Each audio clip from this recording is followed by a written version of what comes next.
করার পরে মাটির মধ্যে একটা মানুষের ছবি, মূর্তির ছবি আঁকলাম। আইকা তখন ওই দোয়াটা পুরা ওই মাটিটার মধ্যে যখন বাড়ি দিছি তখন ওর ফাল উঠতে গেছে, তা আমার আর মারিস না। এরম করতে করতে আমি দেখতেছি ওর যত লোকজন আছে, মাদ্রাসার যত খারাপ ভালো জিনগুলা যা আছে সবাই আমার উঠানে হাজির হয়েছে। এখন আমাকে বলছে যে তুমি আরেকটা বাড়ি দিবা ওর গায়ে, তা তোমার যা আছে আমরা সব পঙ্গু করে দিব।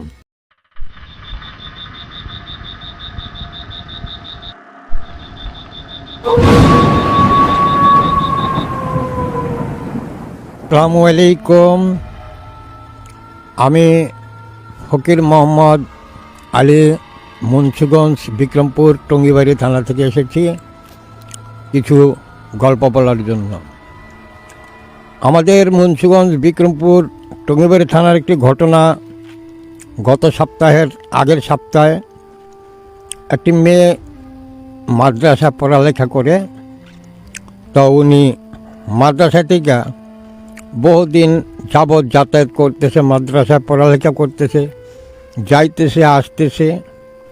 মাঝে মাঝে মেয়েটার একটু মাথা ব্যথা করে, তো মাথা ব্যথা করে ওনার গার্জিয়ানকে জানাইছে। জানানোর পরে গার্জিয়ানরা আপনার বড় বড় ডাক্তার, বড় বড় মাওলানা বা আরও লোকজন সবাইকে এই মেয়েটার মাথা ব্যথার ব্যাপারটা জানাইছে।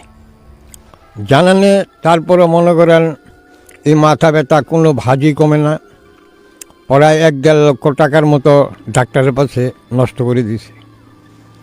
নষ্ট করার পরে কিছুদিন পরে হঠাৎ এক লোক তাকে বলছে যে মেয়েটার যখন এরকম অবস্থা, তাই তোমরা একজন কবিরাজের কাছে যাও। তখন তারা কবিরাজ বিশ্বাসই করে না, কারণ মাদ্রাসার মেয়ে তো, এই জন্য কবিরাজ ওনারা বিশ্বাস করে না। আর বিশ্বাস করার কথাও না, কারণ আমরা যে কবিরাজ, আমরা যার যার স্বার্থের জন্য কবিরাজি করি, কিন্তু মানুষের কল্যাণে তো কোনো কাজ করি না, যার দরুন ওনারা আমাদেরকে বিশ্বাস করে না। যাই হোক, তারপরে আমার কাছে নিয়ে আসলো মেয়ের মা, মেয়ের আব্বা, মেয়ের এক চাচা, গ্রামবাসী 2 জন, একজন ওয়ার্ড মেম্বার, তারা একজন নিয়ে আসছে। আসার পরে আমি মেয়েটাকে ঘরের দরজায়, আমার ঘরের দরজায় বা ঘরের ঢোকার টাইমে আমি ওর মেয়েটার চেহারাটার দিকে ফলো করছি। ফলো করাতে মেয়েটার মনে করেন ফাল উঠতে গেছে, জিকির করতেছে, আবার কোরআনের আয়াতও পড়তেছে। এই অবস্থায় মেয়েটা আছে।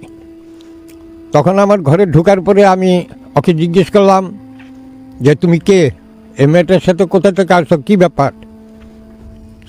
তখন বলল যে আমি ওই মাদ্রাসার পিছনেই থাকি, আমি ওর সাথে জয়েন হওয়ার জন্য বহুদিন যাবৎ চেষ্টা করতেছি, পারতেছি না।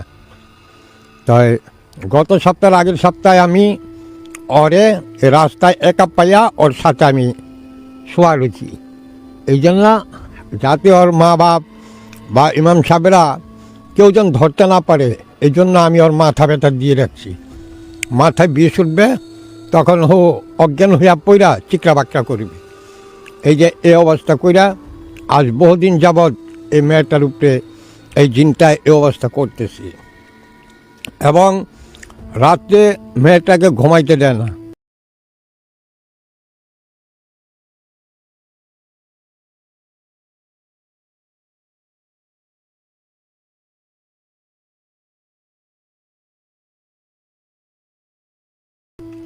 সারা রাত্র যেমন স্বামী স্ত্রী যেই কাজ করে, এই মেয়েটার সাথে ওই জিনটা ঠিক ওরকম ব্যবহার করছে রাত্রে।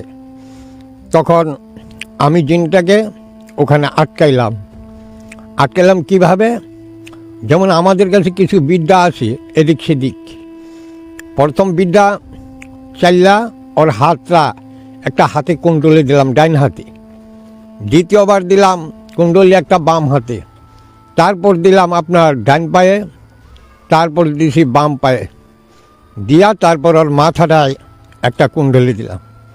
যেমন কুণ্ডলিটা দিতে হইলে আমাদের অন্যরকম কতগুলো বিদ্যা আছে, সেগুলো লাগে। আর যদি ধর্মবিধান মোতাবেক দিতে যাই, তাহলে মনে করেন আল্লাহু লা ইলাহা ইল্লা হুয়াল হাইয়ুল কাইয়ুম লা তাখুযুহু সিনাতুন ওয়ালা নাওম লাহু মা ফিস সামাওয়াতি ওয়া মা ফিল আরদি মান জালাল্লাযি ইয়াশফাহু ইনদাহু ইল্লা বিইজনি ইয়ালামু মা বাইনা আইদিহিম মা খালফাহুম ওয়া হুয়াল আলিয়্যুল আযীম লা ইকরাহা ফিদ্দীনি কাদ তাবায়্যানা রুশদু মিনাল গায়্যি। এই পর্যন্ত পড়া এরপরে পড়ছি সূরা ফালাক, এরপর পড়ছি কুল ফাল্লাহ, তারপর পড়ছি কুল ইয়া আইয়ুহাল কাফিরুনা। এগুলো তো আপনারা জানেন। এই যে এই কয়টা দিয়া তারপরে মাথার কুণ্ডলিটা দিয়ে আর কি ধর্মবিধান মোতাবেক যাওয়ার পরে ওর সাথে আমার সাথে টক্কর চলছে। এখন ওখানে বৈশা থেকে আমার সামনেই বলে যে আমি ওরে বিয়ে করছি, আমি ওরে ছাড়বো না, তুই যত চেষ্টা করস আমার তো ওরে ছুটে নিতে পারবি না বা আমারে অর্থনীতি খেতে দিতে পারবি না। এখন আমাকে বলছে তোর জান বাঁচেনি, এটা তুই দেখ। এলা বুঝেন যে ওর ক্ষমতাটা কত বড় দেখেছি। তখন আমি কি করব, তখন আমি আমার সাথের এক লোকের বললাম যে তুমি একটা কাজ করো, কি অমুকের বাড়িতে একটা ডালিম গাছ আছে, আঙ্গুলের মতো মুখটা দেখে একটা ডালিমের ঠালা কাটতে এক থেকে সোয়াতের নিচে হলে আর হবে না। তখন উনি রাত করে যাইয়া ওই ঠালাটা কাটতে আনলো। আনার পরে আমি ঠালাটার মধ্যে ইসমে আজম আছে আমাদের কাছে, আমরা সেই ইসমে আজম চাল্লা ঠালাটা পড়লাম। পড়ার পরে মাটির মধ্যে একটা মানুষের ছবি, মূর্তির ছবি আঁকলাম। আইকা তখন ওই দোয়াটা পড়া ওই মাটিটার মধ্যে যখন বাড়ি দিছি তখন ওর ফাল উঠতে গেছে যে আমার আর মারিস না। এরম করতে করতে আমি দেখতেছি ওর যত লোকজন আছে, মাদ্রাসার যত খারাপ ভালো জিনগুলা যা আছে সবাই আমার উঠানে হাজির হয়েছে। এখন আমাকে বলছে যে তুমি আরেকটা বাড়ি দিবা ওর গায়ে, তা তোমার যা আছে আমরা সব পঙ্গু করে দিব। আমি বলছি ঠিক আছে, আল্লাহ যদি সহায় থাকে তাহলে তোরা কেমনি করস সেটা আমিও দেখব। এবং আমার আল্লাহ বলছে, কোরআনে পরিষ্কার বাজে ডিক্লেরেশন আছে, আল্লাহ বলছে যে আমার বান্দার কাছে তোর যাওয়ার কোনো ক্ষমতা নাই, তুই পারবি না আমার বান্দার সাথে। তা আমি ওই কথাটি স্মরণ করি যে আল্লাহ যদি সহায় থাকে তাহলে তো ওর মতো জিন যদি কয় বলে 50,000 আছে, আমার জন্য কোনো ব্যাপার না। আমি ক্ষুদ্র একজন মানুষ, লেখাপড়া জানি না, তারপরও যতটুক আমি জানি ততটুক দিয়ে আমি আপ্রাণ চেষ্টা করি। তবে একটা জিনিস জেনে রাখেন, তখন রাত্র 3টা বাজে গেল, কোনো বাজি হচ্ছে না, কোনো বাজি ওকে নরম করা যাচ্ছে না। তখন 3টা বাজে গেল, আমারও নামাজের টাইম হয়ে গেছে, কারণ আমার তো তাহাজ্জুদ নামাজ পড়তে হয়, তাই আমি সেই জন্য ওকে অবদা দিলাম ওই দিন। দ্বিতীয় দিন রাত্রে বসার পরে ফিরা আবার ওকে ডাকাইছি। ডাকানোর পরে ওকে আমি বলছি কালকে তো মায়ের খাইছস, আজকে তুই আপোষে জাগা, এই মেয়েটা ছেড়ে দিয়ে আপোষে জাগা, কারণ ওই তো বাচ্চা মানুষ, 12-13 বছর বয়স, আর জানে কতগুলায়। ওকে আমি সুন্দরভাবে যুক্তি দিছি, বুঝাইছি, না ও মানে না। ও কয় আমি ওরে বিয়া করছি, আমি ওরে ছেড়ে যাব না, আর নাইলে ওরে মাইরা আলামু, তোরা হাসমেশ ফস্তাবি, কানবি ওর লেগে। এখন কি করতে পারি? এখন মনে করেন আমি আরেকজনের বললাম একটা কাজ কর, কি যে তুই একটা গজালের জোগাড় কর। গজাল চিনেন না আপনারা? গজাল। তখন ওই লোকে গিয়ে ওনার বাড়িতে আবার ওই আরেক ঘর ঠিক করতেছে মিস্ত্রিরা, ওখান থেকে একটা গজাল আনছে। তো গজাল আনছে মতন ওই গজালটা পইরা তারপর ওই ছেলের হাতে দিছি যে ওর ছায়াটা যেখানে পড়ব মাটির মধ্যে, একেবারে ওর মাথার এই ছায়াটার মাথার মধ্যে গজালটা চাতাটা ধরবি, দেখে ও যাই কই। ওই ছেলেটা ঠিক ওই অবস্থায় করছে। করার পরে আস্তে আস্তে আস্তে আস্তে মনে করেন ওই দিন একটু নরম হইল। নরম হওয়ার পরে আমরা চিন্তা ভাবনা করলাম যে যদি একবারে বিদায় করতে না পারি তাহলে এই মেয়েটার জান লইয়া টান দিবে, কারণ ও তো ডিক্লেরেশন দিয়া দিছে, হয় ওরে মাইরালামো আর নাইলে তখন মাইরালাম। তো এখন কী করতে হবে আমার? আমার তো ওরই মারতে লাগবো। তখন আমি আবার প্রস্তুতি নিলাম। প্রস্তুতি নিয়ে কী করলাম, আমি অনেকগুলা আপনার কবজ লিখলাম। কবজ লিখা তখন ওই জিনটার নাম তো আমি আগেই লুচি, বাপের নাম লুচি, ওর নাম লুচি, সেই নামগুলা দিয়া আমি আরবির নিচে বাংলা লিখলাম সুন্দর করে সাজিয়া লেখা। তারপরে সরষের তেল মাইকা সুন্দর কইরা ওই নাতি জ্বালাইলাম। নাতি জ্বালায় নাতির থেকে যে ধোঁয়াটা আসছে, ওই ধোঁয়াটা যখন আমি ওই মেয়েটার চারিদিকে দিছি, যাওয়ার পরে এখন বলছে তুই আমারে পুরালালি, তুই আমার পুরালালি। আমি কেন, তোমাকে তো আমি আগে বলছিলাম যে তুমি আপোষে যাও গা, তুমি মেয়েটারে মারবা, মেয়েটারে বিয়া করছো, হুমকি দাও, আবার আমাকে মেরা লেবা। তা দেখি কে কারে মারে দেখি আমরা। তারপরে আপনার এই কাজ করলাম। করার পরে এখন দেখি লাইন ছেড়ে যা পড়ে যেতে লয়, দেই না পড়তে, শুয়া পড়তে লয়, দেই না, বসায় রাখি, জোর জবরদস্তি করে বসায় রাখি। বসায় একটা দ্বিতীয় কবজটি দিলাম। দেওয়ার পরে এখন বাহিরে থেকে ওর যত লোকজন আসিল আর অন্যান্য জিনেরা আসছে, তখন বলছে, এরা বলতেছে ওরে যে তুই স্বীকার কর যে আমরা আরাম উন্নাহর কাছে, যেটা স্বীকার করে আয়া পর। ওই স্বীকার করতেছে না, কারো কথাই মানে না। না মানাতে মনে করেন ফিরে আরেকটা কবজ লিখলাম, লেখা সেটা আপনার মাথার উপরে, সেই ধোঁয়াটা দিলাম আপনার মাথার উপরে দিয়া, মাথার চারিধারে দিয়া যখন ধরছি, এখন বলছে যে আমি জামুগা, তাহলে আমার ছেড়ে দে, আমি জামুগা, কুণ্ডলিগুলো খুললা দে বলতেছে। তখন আমি ব্যাগ লোকজন বলতেছে, ওজন স্বীকার করছে যাইব গা, তোকে ছেড়ে দাও যেগা। আমি বলছি না, এই কথায় হবে না, এখন ওরে আপনাকে কথায় আমি ছেড়ে দিব। ছেড়ে দিলে ও এহেন ছুটটা যাইতালে ফিরা আবার এই মেয়েটারে অত্যাচার করব, বা এই মেয়েটার বোনেরা আছে ওরা তো মাদ্রাসায় পড়ে, ওকে ক্ষতি করব। ওরে ছাড়ার কোনো প্রয়োজনই নাই। আপনাকে আমি যা বলি আপনারা আমার কথা শোনেন। অনেক মুরব্বীরা সবাই মিলে কইতেছে না ছেড়ে দাও।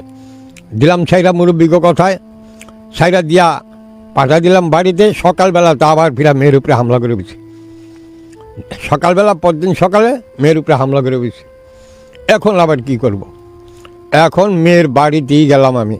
আমাকে ফোন করলো, আমি মেয়ের বাড়িতে গেলাম। যাইয়া সব মুরব্বীকে বললাম যে আপনাকে কথা যে ছেড়ে দিয়া আজকে আমি ওরে ছেড়ে দিলাম, কিন্তু এই ছাইরা দেওয়াতে আজকে যে ফিরা এই ঘটনাটা ঘটাইলো, এখন আপনারা ঠিক করেন কেন আপনারা মাতদুরি করলেন? আমার সাথে মাতদুরি করতে আপনাকে নিষেধ করছিলাম, আপনারা মানেন নাই। তাহলে এখন আমি কি করব বলেন? এখন মাতবররা যারা বলছে ছেড়ে দিতে, তারা রাও করে না, কোনো কথা বলে না, তারা চুপ করে রয়েছে। অনেক চুপ করে যে তারা রইল, কিন্তু মেয়েটার তো অবস্থা খারাপ হয়ে যাচ্ছে। মেয়েটার দাপাইতেছে, মনে করেন মাথার ব্যথায় এমন ভাজে ব্যথা উঠে দিছে, ব্যথার ঠেলায় মেয়েটার দাপাইতেছে। এর যদি বাস্তবে যারা জীবনে না দেখছে, এরা যদি দেখে তাহলে এদের অসহ্য হবে না। কারণ এদের একটা মেয়ে, এই মেয়েটার উপরে এত বড় অত্যাচার কেন হচ্ছে? এই জিনেরা করছে। কিন্তু একটা জিনিস জেনে রাখেন, সেটা হলো এই জিন প্রত্যেকটা মানুষের লোকই আছে। কেউটার জায়গা ওঠে, কেউটার জায়গা ওঠে না। প্রেতাত্মা মানুষের লোকই আছে, আত্মার বেশ কম। তবে এগুলা যদি আপনারা নিজেরা ইবাদতের মাধ্যমে ঠিক রাখেন, তাহলে আপনাদের কোনো সমস্যা হয় না। আমি আশা করব হবে না। তবে আবার ফিরে আমি ওই মেয়েটার উপরে ফিরা ভর করালাম, করায় এইবার কড়া করে দিছি আগুনের পোড়া, ওই কবচ পুরা ধুমা দিয়ে নাকদা দিছি, এবার মাথায় দিছি, এবার শরীরে দিছি, 3 টেকের একদিকে চালাইছি। চালানোর পরে এরপরে চিকেটটা খাড়িয়ে গেছে, খাড়িয়ে কইলে আমার তো মেয়েরা লালি, তবে আমি ছেড়ে যামুগা, আমি আর ওর কাছে আমু না জীবনে। যদি অন্য কেউ হেঁটে আমার দোষ দিতে পারবি না। আমি বলছি না, কেউ আসতে পারবে না, তোর আত্মীয় স্বজন গোষ্ঠী জ্ঞাতি পোলামাইয়া যা আছে কেউ আসতে পারবে না। মানুষের থেকে কলম জিনের সংখ্যা অতিরিক্ত বেশি। এটা আপনারা জানেন না, আমরা জানি। তবে একটা জিনিস জেনে রাখেন, তারপরে এই মেয়েটারে নিয়ে তাবিজ তোমার তৈরি করলাম, করার পরে সুরে জিন 7 মুবিন পড়লাম 7 বার, 7 মুবিন পইরা তারপরে মনে করেন আমি করলাম, পানি পরে দিলাম, ওরে গোসল দেন। আচ্ছা, রাত্রে আমি ওখানে থাকতেই গোসল দিল, তারপরে একটা তাবিজ বইরা মেয়েটার গলায় দিলাম। কেমনে দিলাম? উল্টার উপর তাবিজ, কারণ চান্দির উপর ছাড়া, ওইসব বজ্জিন ছাড়াইতে হলে আপনার চান্দির উপর তাবিজ লাগবে উল্টা করার, সেখানে স্বর্ণ থাকতে হবে, নাহলে সুইচ চান লেগে তাবিজটা নষ্ট হয়ে যাবে। মরা মানুষ দেখতে গেলে সুইচ লাগবে, মরা মানুষ দেখতে গেলে ওই তাবিজে সুইচ লাগবে, তখন আপনার বিরাট ক্ষতি হবে। কারণ আমরা বহুত কষ্ট করি একটা রুগীর পাশে, আমরা বিরাট শ্রম দেই। মানুষে তো মনে করে দুনিয়ার টাকা খায় কবিরাজরা, না, যারা খাওয়ানোর হেরা খায়, খাইয়া অত চিটারি করে। আমি তো প্রথমেই বলে গেছি যে আমরা ভালো না, এটা আমি স্বীকার করি বারবার। তবে আমরা যে পরিশ্রমগুলো করি, দেখেন এই মেয়েটার সাথে জিনটা ছাড়াইতে গিয়া, ওরে বিদায় করতে গিয়ে দেখেন আমার গোরস্থানে যাইতে হয়েছে। গোরস্থানে যাইয়া আমার কবর খুঁড়তে হয়েছে, কবর খুঁজা তারপরে লাশের থেকে আপনার কাফনের কাপড় চুরি করে আনতে হয়েছে, তারপরে লাশের বা পায়ের গুড়মোড়ার নিচের মাটি আনতে হয়েছে। এগুলা আন না, তেপত্তার মাটি লাগছে, সাতপুরের মাটি লাগছে, এবং 7টা কুড়ের মাটি লাগছে, আপনার 21 গাছের কাটা লাগছে, তারপরে বান্যাতি ওষুধ পানি যত আছে সব লাগছে। শুধু আরবি কাজ হয় না, জেনে রাখবেন, শুধু আরবিতে কাজ হয় না।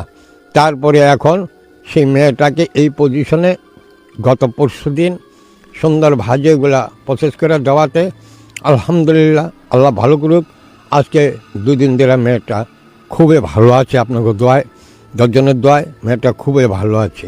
এই আমার প্রথম গল্প।